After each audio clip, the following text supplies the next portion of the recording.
vous allez bien, on se retrouve aujourd'hui pour une nouvelle vidéo et aujourd'hui on va un petit peu parler du fonds de secours. Alors le fonds de secours, je vous en ai déjà parlé sur ma chaîne à plusieurs reprises, mais aujourd'hui on va aller un petit peu plus en profondeur et voir comment l'utiliser, comment bien l'utiliser pour justement éviter de l'utiliser à mauvais escient.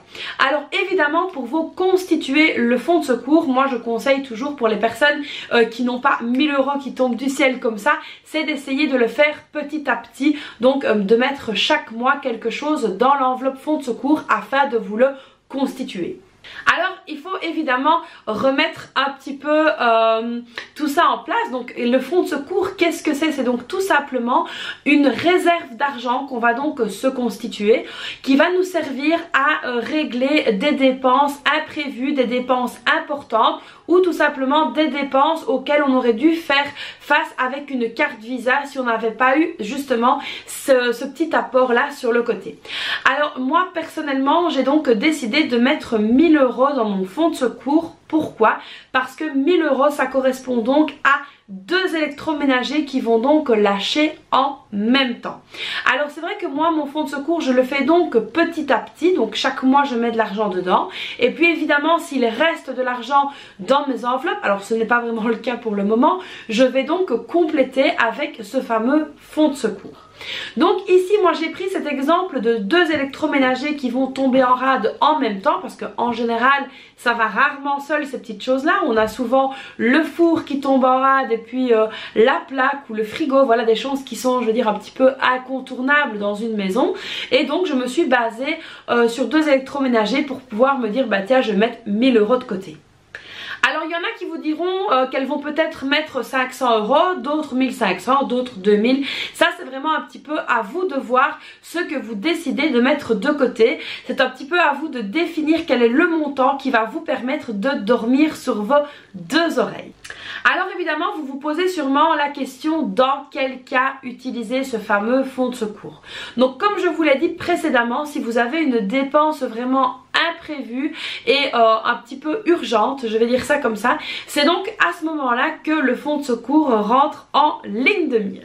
Alors par exemple ici si vous avez un souci de santé, vous pouvez tout simplement donc prendre dans le fonds de secours et puis pour avancer les frais, et puis lorsque vous retoucherez donc de l'assurance maladie soins de santé, vous remettrez donc l'argent dans le fonds de secours. Donc voilà, ça peut être une piste. Alors si vous suivez donc mes vidéos, vous avez donc sûrement eu connaissance de la dernière vidéo où je vous disais que j'avais eu donc des petits soucis au niveau de la facture d'eau, d'une régularisation d'eau, ainsi que une régularisation au niveau de l'assurance. Alors bon, ça évidemment je ne vais pas rentrer dans les détails là-dessus puisque j'en ai déjà parlé en vidéo. Je vais vous remettre le lien de la vidéo juste dans le petit ici au-dessus, n'hésitez donc pas à aller voir. En tout cas sachez tout simplement que c'est en cours de vérification et donc ici j'ai commencé à montrer ma bonne foi et donc à faire les versements. Alors j'ai reçu plusieurs fois la question, mais Christelle, pourquoi est-ce que tu ne payes pas une ou l'autre facture avec ton fonds de secours? Tout simplement pour 2 raisons. La première raison, c'est que c'est en cours de vérification, donc je ne vais pas aller sortir directement cette somme là si après on me dit ah ben voilà on va devoir vous rembourser, parce que voilà les remboursements c'est bien mignon mais ils mettent toujours énormément de temps avant de nous rembourser. Et puis ici c'est donc entre guillemets je vais dire une dette, même si voilà c'est une dette qu'on peut donc échelonner, donc ça veut dire qu'on peut la payer par mois. Donc ici comme j'ai moi l'opportunité de la payer par mois, je vais donc l'entrer dans mon budget et la payer par mois. Pourquoi? Parce que mes électroménagers, je reprends cet exemple là, ont déjà maintenant plus de 10 ans et qu'à un moment donné ou à un autre je m'attends à ce qu'un électroménager rende l'âme, et là j'aurais vraiment besoin de mon fonds de secours tout de suite pour pouvoir racheter cet électroménager.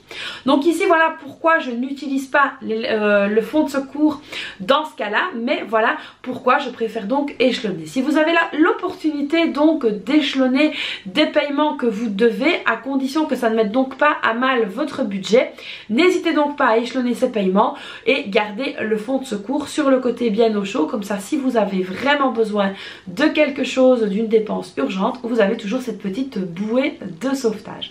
Donc voilà ici un petit peu pour le fonds de secours et l'utilité que je lui en donne. Par exemple, une fois on s'est retrouvé sans machine à café et c'est vrai qu'à ce moment-là, j'étais vraiment contente d'avoir mon fonds de secours parce que j'ai pu aller rechercher une machine à café directement.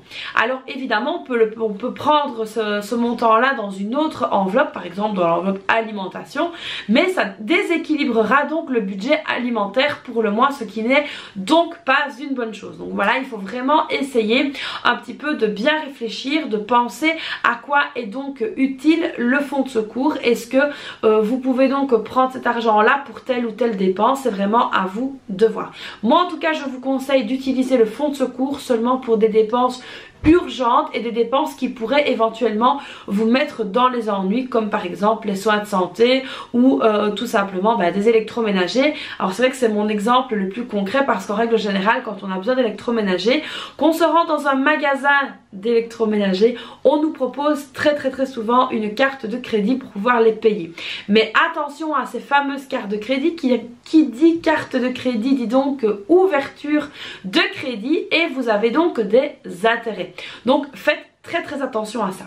Moi ici je privilégie d'utiliser donc mon fonds de secours pour ce type de dépenses, tout simplement parce que ça m'évite d'aller à découvert sur mon compte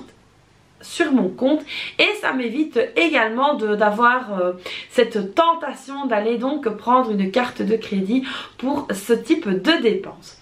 Donc voilà ici les amis, j'espère que cette vidéo a été complète, que ça a répondu un petit peu donc à vos questions, en tout cas du moins je l'espère.